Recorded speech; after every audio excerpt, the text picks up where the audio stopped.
শিল্পাঞ্চলের কারণে রাজ্যের অন্যান্য প্রান্ত থেকে তুলনামূলক বেশি মশাবাহিত রোগের প্রাদুর্ভাব লক্ষ্য করা যায় মেজিয়া ব্লকে।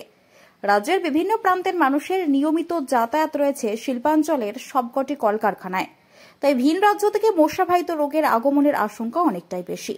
তাই বর্ষা শুরুর মরশুমেই তৎপর হল মেজিয়া ব্লক প্রশাসন। প্রচার অভিযান চালানোর পাশাপাশি ঝুড়ি, কোদাল, ঝাড়ু হাতে নিয়ে রাস্তায় দেখা গেল ব্লক প্রশাসনের সকল কর্তা ব্যক্তিদের।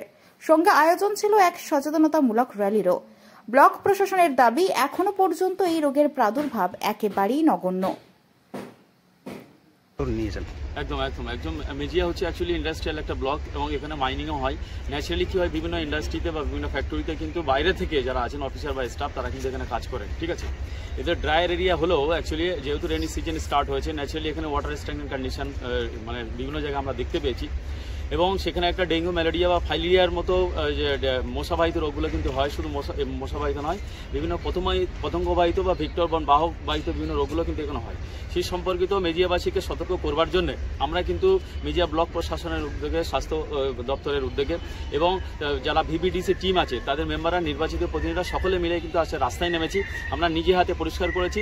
যেগুলো আছে বিভিন্ন ধরনের কেমিক্যাল যেগুলো আছে, টেমোফস আছে, ব্যাসিলাস থ্রিনজেন্সিস আছে বা ব্লিচিং পাউডার, এগুলো ছিটিয়েছি। ঠিক আছে, মানুষের মধ্যে ব্যাপকভাবে সচেতন করেছি যাতে কোনো মতেই আমরা ডেঙ্গু বা ম্যালেরিয়া এরকম ধরনের পতঙ্গবাহিত রোগগুলো যাতে না হয়। ঠিক